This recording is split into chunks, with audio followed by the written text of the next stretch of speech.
Good morning. Welcome, Tarun, to our another fireside chat session. It's always been a pleasure talking to you. Given the pace of Gen AI that is happening, each month passing by, I think if you're not connected to the latest what's happening in the world of Gen AI, then you feel that you have fallen behind in 1 month. That is the pace, and I've been listening to so many blogs and conversations in the Valley, and a lot of action is actually centered around Valley and California.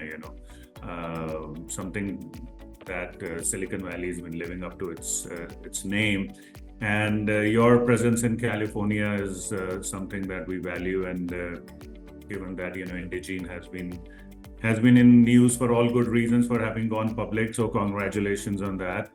And always a pleasure to get the latest on what's happening in the world of Gen AI, and particularly in the world of pharma. But give us a little general lay of the land here right now, given what you are hearing, so many new developments, what is real, what is hype, what is something must be paid attention to. Give us a sense of that, given your presence in California and your close association with a lot of other companies.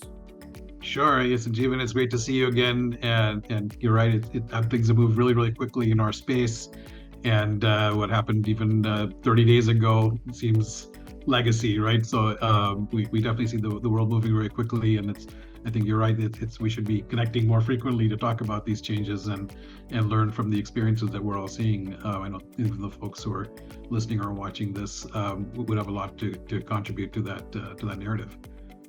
From our perspective, we certainly have seen some major inflection points in how generative AI is being adopted and used within the life science, specifically the pharma enterprises. We still do have some of the cautionary risks, around trust mechanisms, data security, hallucinations. Those are all still there. However, over the past number of months, people have discovered how to mitigate a lot of those risks between more modern and state-of-the-art models, evaluation techniques, deployment options. We've seen in the recent past a proliferation of very powerful open source models that are auditable, that can be deployed within your own private infrastructure, and very importantly, that can be fine-tuned with your enterprise data, connected to your enterprise data, and deployed in a more trustable IT infrastructure. So this is something that, we looked at the early days of when generative AI, I hesitate to use the word early days, we're talking about 2 years and some change, but earlier on, this was a big sore point and a risk point, and now we've seen these being readily addressed. We've also seen our large partners, especially the hyperscalers, Amazon, Google, Microsoft, make significant efforts to build enterprise-ready infrastructure. So these are infrastructure that meets all of the compliance needs and certifications that we expect from our hyperscaler partners, but also allow us to deploy these state-of-the-art models in secure mechanisms. So these enabling technologies have basically helped unlock more use cases within the enterprises. And while we've seen our customers, the number one kind of mission or objective is still generally around cost optimization, but we are seeing now a growing trend line towards looking at some of the other imperatives, especially strategic differentiation. How do we reduce the time to regulators? How do we reduce the time to market? How do we do a more efficient job on clinical trials, from protocol development, patient recruitment, patient engagement to submission? These kinds of use cases where people are asking real world business impactful questions now are actually surfacing, turning into investments, turning into actual technology assets and changing business processes. So I've seen a lot of movement within our customer base. We've seen companies restructure themselves, or at least create dedicated teams within the organization to take on this mandate. And in all cases, they're looking for partners to help put fuel on that fire. So they're looking for partners who understand the landscape, they understand how pharma works, the business process, but also understand the opportunity for disruption. So it's been an exciting time in this space, and thank you again for the note about Indegene. This year has been a great year for us, and it's actually this inflection point is part of that story. Oh, great. So give me a sense of how seriously, I mean, I did get from what you just said, enterprises seem to be taking it seriously, because for them, earlier they may be thinking this could be yet another technology, yet another wave. Do they really believe that this is going to be creating an impact for them? This is not just yet another technology which will get absorbed into their regular way of doing things. Do they think this stands apart? This is going to have a significantly more impact. While I know there are efforts, as you said, they're making dedicated efforts towards it, but what is the general sense among the management or the boardrooms of these enterprises to say that, okay, let's do it, we don't miss the bus? That could be one thinking. Other is, no, we generally want to get into it. I think we see a value in it, right? I mean, one is like fear of being left out or left behind. Other is, we genuinely believing in it. So where does the thinking lie among these senior people? Yeah, no, it's a great question. So recently there was a HFS research report on GenAI. And in the report, they actually stratify all these companies in certain categories in terms of their, let's just call it imperatives around generative AI. So there are some that are just very early days, trepid footsteps into there, all the way through organizations that have actually are going, you could say all in, who are basically committed and have already made substantial investments. Even some who have already deployed production, global production scale rollouts of generative AI use in certain use cases. So we see that across the board. One thing that you had mentioned, which was that fear of missing out, that FOMO factor, that is certainly there. And so we have yet to see an organization that's actually coming back and saying, hey, this generative AI thing isn't going anywhere. It's kind of a fad, right? So we've seen that in the past with other hyped technologies, right? Blockchain was a good example of that in the past, where it had some applications, but it didn't quite have the revolutionary effect for pharma that maybe some had predicted it would. Whereas generative AI seems to be being approached and adopted differently, and it's being thought of differently, and is being invested in differently. And part of that is because the pace of innovation and state of the art is moving very, very rapidly. And there is a lot of attention being paid towards some of the risk factors. I think most of the technology providers are actually excited to see the usage of this technology within the healthcare and life sciences space. Is probably one of the most appealing uses of it, right? I mean, who doesn't want to be involved in technology that improves people's lives? So we're seeing that impact happen.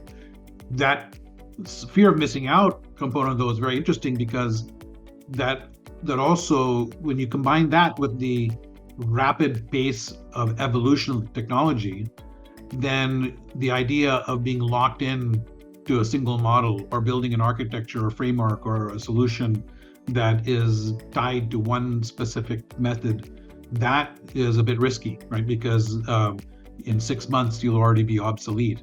So how do you redesign your business processes? How do you architect your solutions in a way that still is modular or flexible enough so that as the state of the art matures or changes, you're able to more readily adopt that within your ecosystem? That's something a lot of organizations are struggling with and thinking, are trying to think through. But as far as we've seen, everybody is trying to figure out what's the right play for my organization, whether it's individual productivity with conversational search. That's probably the number one use case that we see is search and retrieval, especially conversational search against diverse documents and more and more enterprise data, all the way through genuine business process disruption? Can we rethink how med legal review is done for promotional material review? Can we rethink how safety case intake is done in pharmacovigilance? So there's a variety of questions being asked or scrutiny being placed on legacy business processes as well. So it covers the whole gamut. Oh, I'm sorry, I think you're muted, Sanjeev. Yeah, sorry. So, no, that's a good one actually. The low-hanging ones, as you mentioned, are the ones, the conversational search and some of the other data related searches and so on. But when it comes to the core business, right, for the pharma, which is the drug discovery, where do you see them? Where do you see the applications on that? While we have seen a lot of startups on our side of the world helping people discover newer molecules, and rather than having to go through a pretty long process of this drug discovery. I'm not an expert in that process, but I know it is fairly long, and they say that it'll be shortened with this, given that you will get some shortlisted molecules as opposed to having to go through this long process. Give us a sense of that. Where is the thinking on that, and how far companies are ready to invest on that side, right? As opposed to, because people may want to protect that part, right? I mean, that's the holy the sanctum sanctorum of the companies.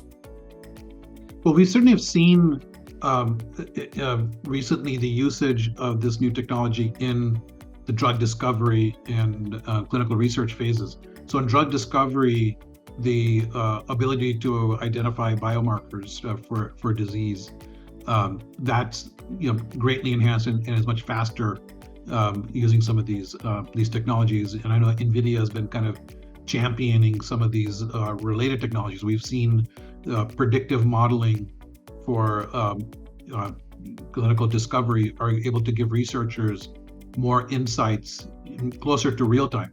So you can have basically this generative AI technology is able to integrate very large collections of very diverse and for the most part unstructured data sources, and run what is, for all intents and purposes, a predictive analytics against those data sets and give insights to researchers very rapidly. As a matter of fact, there are systems that can do this in close to real time. As data flows in from sensors and different devices, it can be added into the mix. So what we were seeing on the discovery phase is basically this assistant for researchers that is able to help explore data, look at it from dimensions that maybe weren't so obvious to the researcher, and help them explore opportunities more quickly that way. The other thing we've seen kind of a trend line in is the in silico testing. So the ability to actually run basically predictive algorithms on certain molecules or other treatment programs in silico, that's actually been greatly enhanced, or at least given a new perspective for researchers that otherwise would have taken a huge amount of time and a huge number of resources to do. We're able to do that with generative AI. So at least in the early phases of drug discovery and research, we've seen a big shift there. The other part of it is, a big part of drug development is the clinical trials themselves. So especially as we're getting into more and more rare diseases and these kind of more niche fields, the ability to do effective patient recruitment, to optimize your protocols and author the protocol, site selection, and putting in place interventions in a program that are more likely to yield approval from the health authorities, as you go through the trial process, that generative AI has a big impact on, and that includes patient engagement within the mix as well. So a lot of places that we're seeing that the generative AI acts as a really expert assistant to the current processes. And in those sophisticated fields, it's not necessarily replacing the experts. I don't think that's still some period of time away, if ever. But as a really powerful assistant that gives insights, a partner, if you will, it seems to be making some serious headways. Good. So this is definitely attracting attention, as you mentioned, right, from these companies. And so what I get a sense from what you just said is this is sort of, they are trying out these things at this point, right? They're more in the trial phase and trying to get a feel of or trying to internalize some of these things, right? And definitely I can understand these things do take time, and getting into some other areas, right? While that part is still going to be, I think, taking time before it comes into the mainstream. What are the other areas? I mean, last time I remember we touched upon this personalized medicine or precision medicine. Give us a sense of that. Where is GenAI playing a role on that? Probably first, where the challenges are in that side of things on the precision medicine, and then how is GenAI coming into play?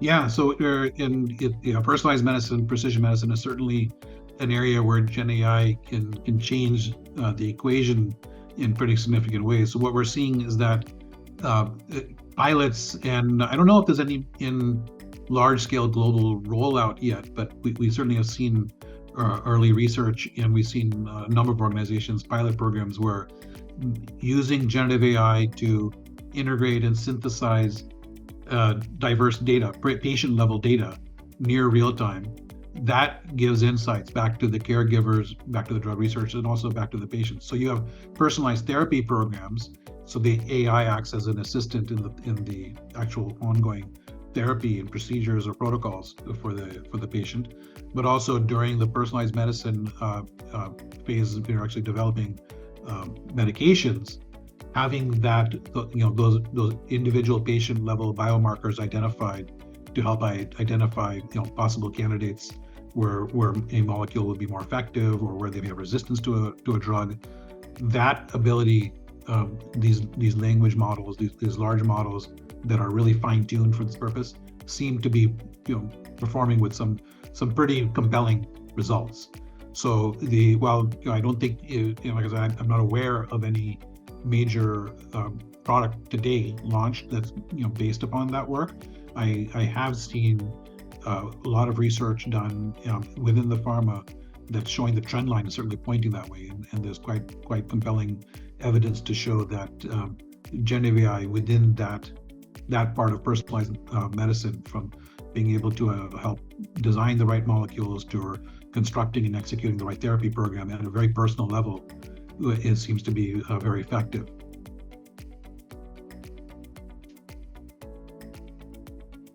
I think we lost your audio again. Given that so much effort and so much belief that is there in these technologies, where do the companies see the biggest challenges in that?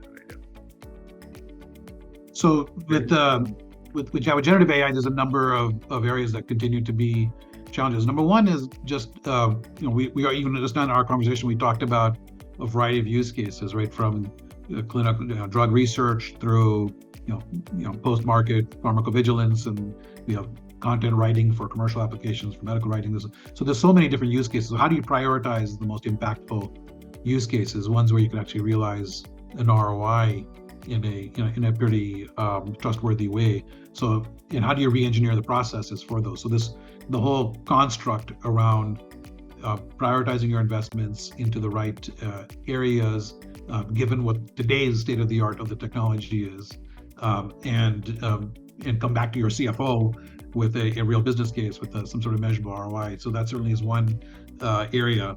The other part, from the technical team, we definitely have, are we ready with enterprise data? So the data and IT readiness continues to be a concern. How do we make sure our infrastructure is, with the generative AI in there, is secure, compliant, auditable, right, transparent? That's is certainly one.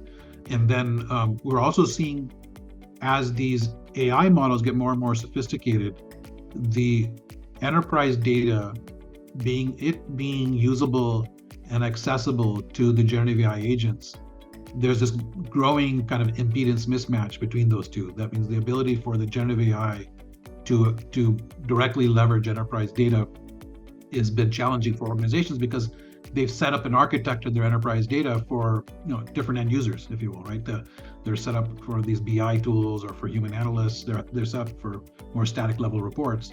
So having that kind of middleware layer that can, in a federated way, understand the enterprise data ecosystem and make it ready for generative AI, so that generative AI can actually capitalize on it with a shared grammar.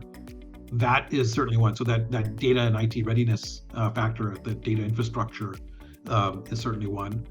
And then the other point that's probably top on most of the CIOs and CTOs' minds are the explainability and trust mechanisms when you start using this system. So you really can't have black boxes, and we try to avoid those. Even before generative AI, there's a lot of movement towards explainable AI, and especially in pharma.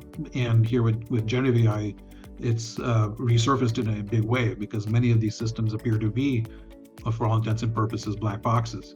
But there are techniques to actually engineer your usage of AI agents, and this has been some of the more recent developments with these instruction-tuned LLMs, where you can basically coax the LLMs to be explainable, that when they perform a step in reasoning, they explain how did that reasoning come to be, point to the sources of truth that actually drove the insights. And so being able to architect your systems and solutions to have that explainability and trust mechanisms, that's another challenge organizations are facing, and I think it's an area of opportunity for people who are plugging into this sector. So, yeah, that's a very good point. I think that did not come up in my previous conversations of the data readiness and how AI is going to be able to use the data in enterprises, which has been so far prepared or kept in for other applications. Are there any capital challenges also, given that we hear so much on this, right? All the big hardware that we hear about, investments are going into all these big cloud players only, right? What about the enterprise availability of the hardware that's needed to, or they have not reached that stage where they're still preparing? And what is the common thinking there? People are putting their own private clouds or using the public clouds, or which again must be pretty expensive, all these GPUs, and give us a sense of the enterprises thinking about it. While we see a lot on what Amazons and the OpenAIs and the Microsofts of the world are doing. The big models are we are still seeing GPU bound limitations. So like for example, if you're using OpenAI, the large GPT-4 or 4o models, and you're an enterprise, you're most likely using deployments through Microsoft, right, through Azure. And so Azure, I know, is working really hard to scale up their infrastructure. They're acquiring GPUs like mad, but demand certainly is outweighing the supply at this point. So there are quotas and restrictions, and the pricing when you're doing pilots and studies, especially for large pharma, remember, you're not as bothered by it in the early days, but ultimately the ROI calculations do kick in, and as these things scale up, you have to factor that. At the same time, with the advancements in highly capable open source models, and there's also been some very compelling work done where you're able to achieve really good output from smaller models at lower inference costs. So I actually think that while costs are a big factor, especially for tech companies who are in the startup or early stage phase, and you're trying to build these solutions, you can quickly rack up tokens, and that cost gets there. I think it's not going to be as big of an issue going forward. I've seen amazing research papers. If you go into archive, even in the past couple of months, there have been a number of techniques, whether it's from model quantization to completely new algorithms, where the compute costs for inference are orders of magnitude less. And so I think some of that research is going to materialize in the next generation or two of these large AI models. So I think running the kind of the runtime inference costs of these will become manageable. The almost all organizations we've talked to do set up private clouds, so they are working with AWS and Google and Microsoft, but they do set up private tenancy, private clouds for their own deployments. And I think that's a smart thing to do when you start dealing with highly sensitive data and audit trails and GXP compliance and all that. So yes, cost factors are there, but I think that's kind of the it's not as big of an issue as maybe it sounds like in the beginning. And if I'm looking at the 3 to 5 year roadmap, I would not too worried about inference costs and GPU availability, more focused on the impact on the business processes and the use cases. Because every one of these processes, the ROI potential on there would certainly outweigh any of these infrastructure costs that come up along the way if you do it right. That's good. And then there are a lot of choices coming along now. I think the dependence on NVIDIA is likely to go down. Almost every big name I hear is developing their own hardware. So I think it is this crunch of hardware. The supply side will be there for another year, in my opinion. And more compute efficient algorithms. Yeah, combining those two would be there. Then you have companies like Grok and all that who are trying to do very bleeding edge, new processors. So yeah, you're right that the core infrastructure. I think the hyperscalers are also working very, very diligently to put that capacity in place, and they are prioritizing life sciences, by the way. So it's probably another good thing for us. So next to defense, healthcare and life sciences is the big appeal space. And I've seen we have good partnerships with Microsoft and with Amazon, and we've seen both of those organizations bend over backwards to make sure that the right resources and compute are there to run these use cases. So it's right. Yeah. Now, coming from the side of the hardware now into as they develop their own applications, are these companies looking to develop their own models, the enterprises, especially the pharma companies, or they are depending on somebody else like you to do that, or pick up these public models, right? Like the llamas of the world. I mean, where is the thinking on that side, and where is the trend, or at least the initial work that is happening on that?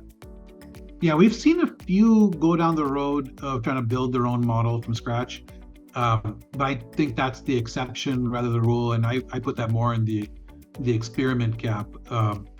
By far, the most common approach is fine-tuning the models based upon enterprise data. So you take a model, take an instruction-tuned model, like say Llama 3, for example, and even some of the OpenAI models, and use your enterprise data to fine-tune them and deploy that in your private environment. That's makes much more sense. And because the question there, what they're seeing is that the models themselves, the attractiveness is their ability to do advanced reasoning, and you can build these AI agents using those. And already the big models have been trained on massive corpuses, highly curated, so that the fundamentals of reasoning are there, but they may not understand the processes of our business, and that's where fine-tuning comes in, right? So if you can take a good model and fine-tune it for your domain space, you're going to most likely see a better result than trying to build one from scratch, which is just, I think, it's a very expensive endeavor, and I don't know if you'll actually achieve better outcomes or not.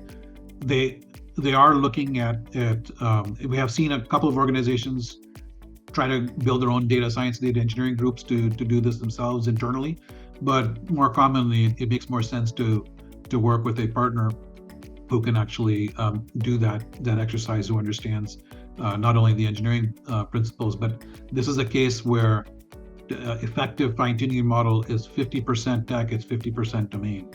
And so you need those domain experts to really curate the data sets and to actually run evaluations to make sure you actually have a model that performs as per expectations. So that is where partnerships make a lot of sense for organizations, and we're seeing that. Where is Indegene putting its effort right now? Yeah, so Indegene made a conscious effort to restructure our tech investments. We elevated the GenAI within the overall ecosystem, but very much from a pragmatic perspective, right? So if you look at that HFS report, we cite a couple of use cases in there.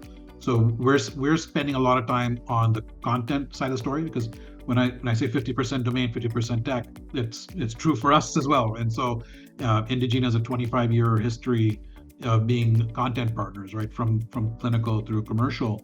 And so our ability to really transform those processes and make an impact that can actually be, real world, that's where we're putting a lot of energy in.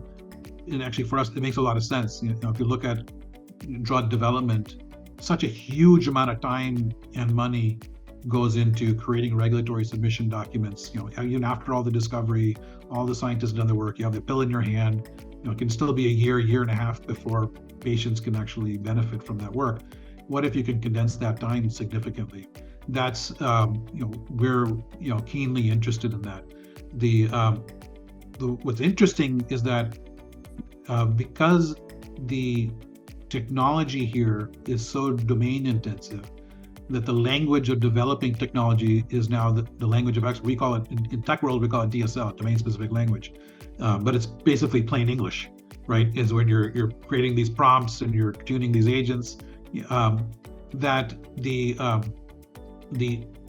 ability for our client organizations to scale up. How do you build a team of quote unquote prompt engineers or agent engineers who can go through the discipline of creating these, testing them, stamping them with approval, deploying them, providing observability. So we're seeing more and more pharma companies start to insource that IP development, but then leverage partnerships like where Indegene comes in as well to help get those services scaled up in a big way. So rather than just going and blindly licensing something off the shelf, they want to tap into the expertise. They want to do more joint innovation or help accelerate their own. And we've been seeing a lot of work on that side. But for us, we've always lived at that intersection of domain and tech. And I think now with generative AI and these use cases we talked about today, it's the time for it to shine in an unprecedented manner. And so bringing those out as major disruptions, in some cases incremental improvement, but we're translating that to our customers in more efficient processes, better outcomes, more measurable outcomes, much bigger ROI, and very importantly, overhauling the customer experience, right? Whether it's stakeholders in the business, whether it's HCPs or patients, but there's been a lot of work on that side as well. So we're all in on Gen AI being applied for real world outcomes and real world use cases for pharma. That's where our company sits. Yeah, these are the fun times. And I think before we end our conversation, last question always has to be on the crystal ball, right? I mean, where do you see things? We hear a lot of predictions being made by people like Vinod Khosla, right? I mean, they say that diagnosis will be free after some time.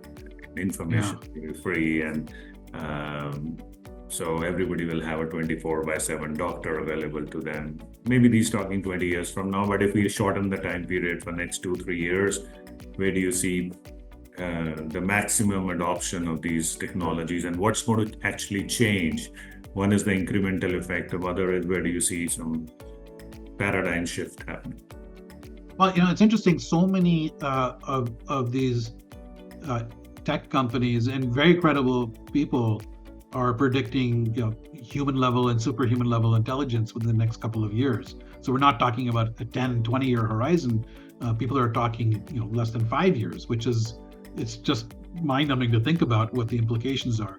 But regardless of whether that happens or not, I definitely think we're going to see a big change in the HCPs. More of their time can be spent with the patients and less on administrative tasks. Even today, we hear complaints so often in the healthcare setting that doctors spend an overwhelming percentage of their time on administrative tasks, whether it's how you deal with the electronic health records or billing systems and prior auth and all that kind of stuff. I think a lot of that will just go away. You'll basically have these intelligent agents who can handle those things, and doctors will be freed up to spend more time with their patients. And at the same time, I think patients are, as you pointed out, also, I think compelling, personalized health assistance and healthcare will become more democratized. You'll have far easier access to a coach who knows you inside and out. Look at ChatGPT, recently rolled out that feature of memory where it starts to learn your personality, right? So it basically, it has a memory of all your conversations, but it builds basically a profile of an understanding of you. And so you can see that in the next couple of years, as that expands and the data sources are not just their chats on ChatGPT, what if the data sources are coming from your Apple Health or from your EHR system and your sensors and devices? And what if the model is then fine-tuned with the best practices from PubMed and from literature or from Johns Hopkins or Mayo Clinic? Then you can start to see this kind of real-life, near real-time wellness coach in your pocket, right? Or maybe by then we'll have these AR goggles and avatar will be floating out. Who knows, right? But so I think that the overall wellness and some of the friction and challenges we face in the healthcare system will start to fade away, and we'll actually have a better experience for both caregivers and for patients. That's what I'd like to see, and I kind of feeling like that's the direction we're going. There's still definitely are a few hurdles to cross, and then finally, end of the day, we have to see a big shift in our legal, and regulatory infrastructure and practices, right? And so laws will have to be updated. The way our health authorities run will have to be updated. I think, but those are artifacts that will appear as a consequence of this revolution. But I think the next 3 to 5 years is really, really exciting for all the stakeholders, and I'm very optimistic that it's going to be a huge change in the positive for all the stakeholders. No, interesting times ahead. I mean, we'll definitely see some of these paradigm shifts happening, on the good side, and then there are also possibilities of other side of the spectrum also getting into the usages which we as a human race do not want to see. So hopefully some of the regulation will help control that. Always a pleasure talking to you, Tarun, and look forward to probably another round in a few months, when we know if there's any change in the direction which winds are blowing. We definitely know it's getting stronger with every time we have spoken. Things have become the crescendo is there, on the AI side of things, and I do not see any leveling off soon. And I think we all have to keep up and find newer applications on what we can do in the Valley and around the world. So thank you very much for your time, a pleasure, and look forward to our next one in a few months. Likewise, Sanjeev. Well, always a pleasure, and who knows, maybe next time I'll have my digital twin sitting next to me, joining in the conversation. Well, let's see how things go. Yeah, so sitting next to each other, and maybe then after a while we are on the side and they're on. All right.